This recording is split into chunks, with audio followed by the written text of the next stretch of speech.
Minutos del mediodía, estamos aquí de vuelta en Torrevieja Radio para hablar de salud, de deporte con Coexperien en este espacio llamado Más Zapatilla. Gertrude parece que la tengo por aquí. La llevo puesta, Rafa. He salido corriendo literalmente a ponérmelas. Perfecto, como debe ser. Y también tenemos, por supuesto, a Pedro Quesada. Pedro, buenos días. Buenos días, bienvenido. Bienvenido. Bueno, vamos a hablar de un tema que es controvertido siempre, sobre todo para los padres que nos puedan escuchar, ¿verdad? Porque vamos a hablar del deporte de fuerza, sobre todo entrenamiento de fuerza en edades tempranas, ¿no? Y aquí hay muchos mitos y muchas cuestiones que vamos a desmitificar. Muy bien. Pues sí, a ver, últimamente pues nos encontramos con padres que cada vez son más conscientes de la importancia del entrenamiento en sus pequeños, acuden al centro a pedirnos pues, información, ¿no? Y sobre todo por lo que estamos denotando en algunas ocasiones es pues ese temido, ¿no? Miedo hacia, oye, ¿qué va a hacer, ¿no? El entrenamiento de fuerza sobre mi hijo, ¿no? O cuando le comentamos, por ejemplo, para corregir alguna escoliosis, algún problema de espalda, ¿no? Que surge en plena edad de crecimiento en niños jóvenes. Les comentamos que vamos a realizar entrenamiento de fuerza y ellos pues automáticamente pues se pueden llegar incluso a asustar en algún caso, no es muy común, pero sí que se pueden asustar sobre, oye, ¿cómo mi hijo va a hacer pesas? ¿No? Por muchos mitos que conocemos pues sobre que, por ejemplo, el entrenamiento de fuerza o las pesas pues puede retrasar el crecimiento del niño y un montonazo de cositas así. Entonces, pues nosotros somos partidarios, sobre todo de aconsejarles que el entrenamiento de fuerza va mucho más allá de levantar pesas, que no tiene por qué retrasar el crecimiento del niño y sobre todo cada vez la evidencia científica habla más sobre lo que favorece el desarrollo del niño a nivel locomotor, con sus habilidades motrices básicas, actividades manipulativas, donde el niño va a poder también desarrollar esta serie de capacidades y que sobre todo le va a favorecer el entrenamiento de fuerza y en ninguno de los casos le va a perjudicar como tradicionalmente hemos podido llegar a pensar. Pero ¿y de qué edad hablamos? ¿A qué edad podrían, digamos, comenzar a decir, oye, voy a llevar a mi hijo al gimnasio por todas las cosas buenas que estás comentando? Vale, esa es la pregunta estrella. ¿Sabes? La pregunta estrella es, ¿a partir de cuándo mi hijo puede empezar a entrenar? Nosotros siempre contestamos lo mismo, y es a partir de cuando el niño sea capaz de atender una orden. O sea, es decir, no hay una edad exacta para poder comenzar, incluso, ya te digo, nosotros tenemos nenes ahora mismo de 6, 7, 8 añitos, que en el momento en el que son capaces de atender mínimas órdenes, tener un mínimo de comprensión, pues ya pueden empezar con su entrenamiento. Y los entrenamientos, claro, como hemos dicho Pedro, son hablamos de entrenamiento de fuerza preeminentemente. Claro, la gente cuando entiendo que deja a sus niños, por ejemplo, en Coexperien y dice, venga, vamos a entrenar a fuerza, ¿qué les dices tú a los padres que van a hacer los niños? ¿Cómo les quitas un poquito el miedo de que van a hacer fuerza? Porque entiendo que también que se piensan que van a coger las barras con 20 kilos a cada lado y ese tipo de cosas, y por supuesto eso no pasa. Claro. A ver, principalmente lo que les transmitimos es la idea de que el entrenamiento va a ser 100% seguro para ellos. De hecho, va a tener multitud de beneficios a la hora de mejorar su densidad ósea, a la hora de favorecer un normopeso, de tener un control sobre su propio peso corporal, ganancia de fuerza, coordinación intramuscular, bueno, mogollón de cosas. Pero sobre todo, lo que tratamos de decirle a esos padres que tienen esas dudas es, no se preocupe, su hijo no va a mover las barras olímpicas de 20 kilos, sino empezaremos a trabajar por lo básico. Y lo básico al final es dominar nuestro propio esquema corporal y dominar nuestro peso corporal.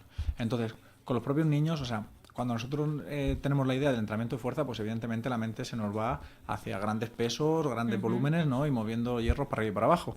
Pero no tiene por qué ser eso, porque igual que hemos hablado en otras ocasiones de que para una persona adulta un entrenamiento de fuerza puede ser sentarse y levantarse de una silla, para los niños pasa pues de otra forma, ¿no? Y entonces los niños simplemente dominando un poquito su propio peso corporal ya directamente están realizando trabajos de fuerza. Entonces lo que garantizamos a los padres y tratamos de transmitirle es, puedes estar tranquilo que el nene, vamos a empezar por los básicos, vamos a crear unos buenos cimientos y el nene va a trabajar la fuerza a través de sus propias capacidades, que en este caso pues puede ser, por ejemplo, el propio peso corporal. ¿Y hay alguna contraindicación? Claro, cuando vemos a lo mejor chavales que ya tienen sus 13, 14, 15 años, que ya a lo mejor llevan esa trayectoria, ¿no? De llevar 3, 4 años haciendo trabajo de fuerza, ¿hay alguna contraindicación ya con respecto, o de este típico mito, ¿no? Si empezamos a meter pesos grandes, se van a quedar pequeños o no van a crecer tanto, o eso no es así? Claro. A ver, primero tenemos que entender cómo sucede el desarrollo, ¿no? de un propio niño, ¿no? Entonces, primero sabemos que se desarrolla el sistema muscular y posteriormente el sistema óseo, ¿no? En este caso.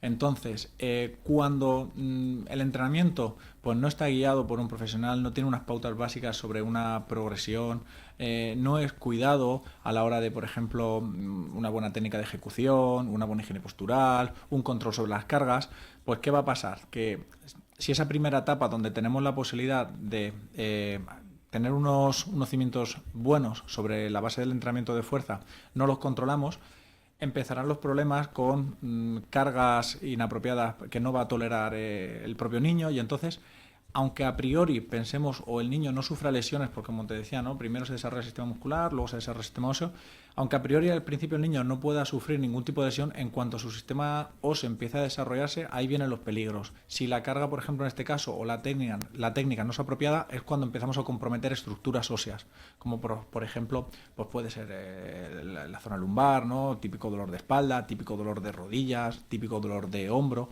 y principalmente vienen dados por eso, porque no tengo un control sobre mi entrenamiento y entonces pongo en riesgo pues todas mis estructuras pasivas.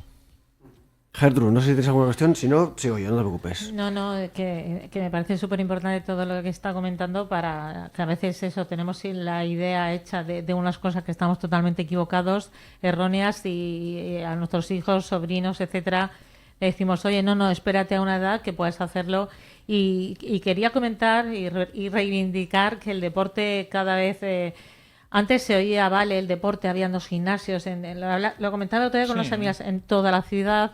Ahora cada vez hay más y cada vez estamos más concienciados, y los médicos nos lo hacen llegar, también nos lo transmiten así, que es importantísimo el hacer deporte, tanto de pequeño, de joven, como de mayor, que también hablamos de fuerza. Llega una edad también que la mujer entra en la menopausia, es muy importante por el sistema óseo que estás comentando, por la osteoporosis que se pueda padecer, el tema de la fuerza. Volvemos a los niños, y quería decir esto, que es importantísimo el gimnasio, que hay que hacerlo. Y Pedro, como bien dice, que es totalmente seguro, que no va a coger una barra para que se le caiga encima ni nada parecido, sino pues con el mismo cuerpo puedes hacer esa fuerza, como bien has nombrado, a personas mayores, que muchas las vemos levantándose y sentándose en una silla, que con su propio cuerpo ya lo están haciendo. Claro. Sí, a ver, coincido contigo, ¿no? Totalmente. O sea, ya estamos en una época en la que ahora mismo cada vez somos más conscientes de la importancia de cuidarnos. Sí que es verdad que el mensaje que ya trasladamos sobre hay que hacer deporte, bueno, es algo muy generalizado. Yo incidiré un poquito más en que, independientemente cuál sea mi edad, todos debemos entrenar fuerza. Todo, 100%. Y en este caso estamos hablando de los niños, y ellos no queremos excluirlos, porque todo lo contrario. Todo lo contrario, debemos incluirlos Claro. en este mensaje, y sobre todo por todos los beneficios que tiene, tanto a nivel fisiológico, control de la glucosa en sangre, pues prevenir sobrepeso, enfermedades metabólicas y demás, como también a nivel de mejora, a nivel muscular, y luego sobre todo a nivel funcional, ¿no? Porque ya estamos viendo que los niños que desde jóvenes practican deporte o realizan entrenamiento de fuerza, pues luego a nivel coordinativo los niños están mucho más desarrollados. Luego los niños también sus habilidades motrices básicas a la hora de desplazarse, saltar, correr, girar, lo hacen de manera mucho más eficiente, y esto al final se traduce, uno, en una mayor calidad de vida y en un mejor desarrollo a futuro en su etapa de la adolescencia, incluso en adultos. Y si ya practican otro deporte, pues sobre todo será capaz de prevenir muchas lesiones que se puedan dar por ese buen estado de forma. Claro, una cosa, ya termino yo, igual que las niñas de bien pequeñitas normalmente nos apuntaban y siguen haciendo el ballet, y hay esa flexibilidad, pues también los niños ir a hacer fuerza, los niños, pues creo que es muy importante, tanto niños como niñas. Por supuesto. Niñas también. Claro, niñas también. Por supuesto. Niños y niñas. Trabajo de fuerza, ¿no? Que ya hemos comentado alguna vez los beneficios del trabajo de fuerza en mujeres, ¿verdad? Y si seguimos hablando de trabajo de fuerza en niños, una cuestión no menor es lo que comentábamos, Pedro, acerca de la prevención de lesiones, sobre todo para niños que hacen otros deportes, ¿no? El trabajo de fuerza para prevenir esas lesiones. Claro, a ver, hoy sabemos que, bueno, al final los niños, pues principalmente también trabajan o sea, realizan otro tipo de deporte, ¿no? Ya sean deportes colectivos, fútbol, balonmano o deportes individuales, como puede ser el tenis, atletismo. Entonces, para todo tipo de deporte, la mejor prevención es mantener un estado físico bueno. Entonces, ahí hay un porcentaje muy alto de niños que son físicamente activos y que entrenan fuerza. A la hora de prevenir lesiones es fundamental y luego también a la hora de mejorar su rendimiento. Aunque bueno, esto ya es otro melón que podríamos abrir otro día. Pero sí, o sea, 100% cómo prevenir lesiones, la mejor forma es estar físicamente en condiciones buenas. Y digamos que para estos niños, adolescentes que empiezan con la práctica deportiva, que empiezan a este trabajo de fuerza, ¿cuántas sesiones son recomendables para ellos para que empiecen a pues, generar esa musculatura y a generar beneficio? Vale, esa es otra de las preguntas estrella y que nos hacen muchos papás, que nos preguntan, oye, ¿mi hijo tiene que venir todos los días a entrenar? Pues mira, partimos de la base de que el entrenamiento debe sumar, no debe restar. Por lo tanto, primero sería estudiar cada niño, ¿no? A ver en qué contexto nos encontramos, cuál es su actividad semanal. Por ejemplo, si es un niño que practica algún deporte colectivo, fútbol, balonmano, y ya entrena en pista, pues 2-3 días a la semana, más el sábado el partido, pues si partimos de que el principal objetivo es que el entrenamiento de fuerza sume y que no queremos que esto genere un estrés añadido al día a día del niño y sobre todo que cause un efecto negativo por una sobrecarga, vamos a recomendar siempre pues 2-3 días a la semana como máximo. Eso, con la propia actividad del niño diaria más su deporte complementario, es más que suficiente. Perfecto. Y además también una cuestión que has pasado un poquito por encima, pero que es súper importante, entiendo que es tener muy en cuenta la técnica por encima de cargas, ¿no? Que esto también es una de esas cosas que los niños enseguida quieren coger el máximo peso posible, pero lo que entendemos que se prioriza sobre todo es la técnica, ¿no? Para evitar esas lesiones que comentábamos. Claro. A ver, lo principal es que los niños en su gran mayoría actúan por imitación, ¿no? Entonces imitan lo que ven al lado, lo que pueden ver en sus casas, ¿no? O lo que ven ahora mismo por las redes sociales, ¿no? Entonces ellos cuando vienen a entrenar con nosotros, en algún caso pues nos encontramos, ¿no? Por lo típico, ¿no? ¡Buah! Yo quiero mover esta barra con estos kilos. Bueno, venga, me quiero subir a la barra de dominadas. Me quiero subir a la barra de dominadas, ¿no? Lo clásico. No, venga, vamos a partir desde el inicio. O sea, poder entender que al final los niños puedan empezar desde abajo y sobre todo el mensaje que le lanzamos es, venga, el ego lo dejamos en la puerta, ahora vamos a empezar a entrenar y vamos a aprender a entrenar, que al final es lo que al medio o largo plazo nos va a ayudar mucho más a progresar que si hoy movemos kilos sin sentido, sin saber qué hacer. Entonces, importante que el niño cuando empieza a entrenar, los mensajes que le lanzamos en cualquiera de los ejercicios es entiendo qué estoy haciendo, cómo lo estoy haciendo y por qué lo estoy haciendo. Entonces, con esas 3 preguntas que nosotros le lanzamos para que él reflexione y sobre todo tome conciencia sobre el ejercicio, realmente lo que encontramos es que bueno, el peso al final o la carga es lo que menos importancia le da y el niño es capaz de centrarse, en este caso, sobre lo que está haciendo y por qué lo está haciendo, que al final es lo importante.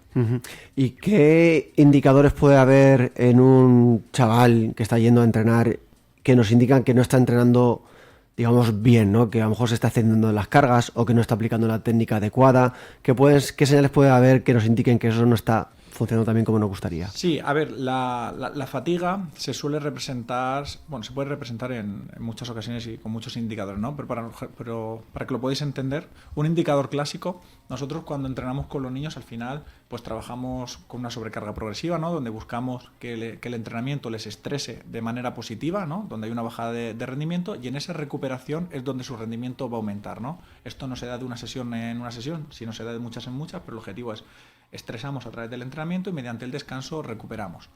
Nosotros lo que le decimos a los niños, sobre todo, les preguntamos cada vez que vienen a entrenar, ¿cómo has recuperado? ¿Qué tal has pasado la noche? ¿No? Entonces, uno de los indicadores puede ser el sueño, un indicador de la fatiga.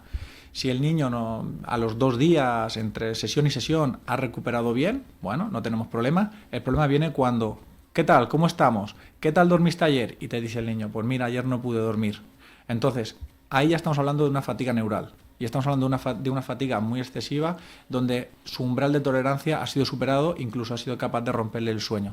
Entonces ahí, por ejemplo, tenemos un indicador de que la carga de entrenamiento, el volumen o la densidad está siendo muy alta y el niño no es capaz de tolerarla. Por lo tanto, el sueño puede ser un indicador que nos indique el estado de fatiga del entrenamiento en sí. Vale, y aquí también hay otra cuestión importante, muy importante, fundamental. Bueno, son dos en realidad, ¿no? Una tiene que ver con la alimentación de un niño que está entrenando fuerza, ¿no? Que se va a encontrar a veces muy famélico, ¿no? Y cómo sortear la ingesta excesiva. Y luego también una cuestión que también has abordado ahora, que es el descanso, que también es fundamental como parte del entrenamiento. Sí. A ver, lo que es la nutrición, tenemos que entender que nuestro cuerpo, conforme tenemos más edad o más avanzamos, más económico se va haciendo, más ergonómico, ¿no? Y digamos que controla mejor los gastos energéticos. Cuando somos niños, pues el gasto energético no está controlado y somos máquinas de consumir y quemar calorías, ¿no? Por lo tanto, si, por ejemplo, aquí nosotros pensamos cómo comíamos cuando teníamos 15 años, no tiene nada que ver cómo comemos ahora. De hecho, que si ahora mismo somos capaces de comer como cuando tendríamos 15 años, pues tendríamos un peso corporal mucho mayor que el que tendríamos ahora, ¿no? Entonces ahí se juntan dos cosas. Los niños, por un lado, su sistema hormonal aún no está ajustado a la hora de consumir y quemar calorías, por lo tanto, son una máquina de quemar calorías por lo general. Entonces, por lo tanto, los niños pueden pueden comer todo lo que quieran prácticamente, que no van a coger ese peso excesivo, ¿no? Siempre y cuando sean niños activos. De todas formas, no confundir el mensaje con no, pueden comer lo que quieran porque lo van a quemar, ¿no? No. O sea, es decir, ya es importante con los niños desde bien jovencitos, sobre todo tener un control sobre la alimentación a la hora de que sean capaces, pues eso, de evitar azúcares añadidos, de comer comida más real, evitar procesados, y ya empezar a tener pausas que luego ya en su adolescencia o en edad adulta puedan generarlo como hábito y ellos de manera individual pues sean capaces de mantenerlo. Y luego, por otro lado, el descanso. Nosotros siempre hablamos que el sueño, ¿no? y el descanso es el entrenamiento invisible, ¿no? Porque ahí es donde se dan los principales procesos de recuperación y es lo que me va a ayudar a rendir mucho. Por lo tanto, en esta edad que, bueno, pues están las videoconsolas, está la Play, están los móviles, ¿no? Hasta altas horas y demás, siempre tratamos de transmitir el mensaje tanto a padres como a niños de la importancia de descansar esas 7 o 8 horitas por la noche y ya pues a partir de cierta hora de la noche pues evitar pantallas, evitar pues ya estados de activación muy altos para que ya podamos entrar en una zona de descanso y que el niño pueda recuperar. Y ya por último, Pedro, si me lo permites, quería preguntarte acerca de la visión que podáis tener desde los centros deportivos, centros de entrenamiento, acerca del trabajo que se hace en los colegios, ¿no? Si ha cambiado mucho la visión del deporte, del trabajo de fuerza en los colegios desde cuando nosotros íbamos hace ya 20, 30 años a como ahora se enfoca ese trabajo de fuerza, la preparación física en clases que antes eran simplemente gimnasia y ahora pues están un poco más enfocadas a precisamente la educación física. Claro, a ver, el contexto yo creo que ha cambiado mucho y ha cambiado también de manera favorable, o sea, es decir, si nosotros recordamos cuando íbamos al cole, para empezar, no se llamaba clase de educación física, ¿no? Era clase de gimnasia. Y en muchos casos las clases de gimnasia estaban asociadas al deporte libre, ¿no? Hoy toca fútbol, pues vale, a jugar al fútbol, otro día a jugar al baloncesto, otro día a jugar al vóley, que bueno, no estaba mal porque aprendimos un montón de deportes y nos movimos libremente. Multideporte. Nos hicimos ahí multidisciplinares, ¿no? En mogollón de deportes. A día de hoy, nosotros tenemos muchos profes de educación física que vienen al centro a entrenar y la verdad es que cuando hablamos con ellos sobre metodologías que utilizan con los niños, la verdad es que bueno, te llevas una grata sorpresa, ¿no? Porque se preocupan mucho del desarrollo del niño, sobre todo a través de la educación física.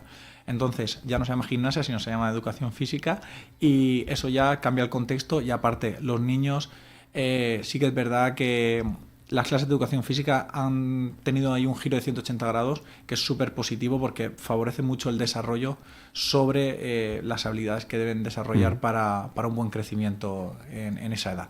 Hablamos de muchos factores, ¿no? Que entran ahí dentro de la de la adecuación de un cuerpo, ¿no? Que está formándose, lo que no solamente tienen que ver con la fuerza, sino que también con otras habilidades motrices, etcétera. Sí, no, ya en los coles empiezan a meter pequeñas unidades didácticas de entrenamiento de fuerza, ¿eh? O sea, yo lo estoy viendo y me parece muy acertado. De hecho, muchos profes pues, nos comentan, oye, ¿nos podéis ayudar con alguna pequeña unidad didáctica que estoy desarrollando en mi cole? Y, por supuesto, o incluso coles que han podido venir al centro a poder conocer el centro y hemos hecho alguna sesión con los nenes de entrenamiento tipo, ¿no? ¿Cuál sería?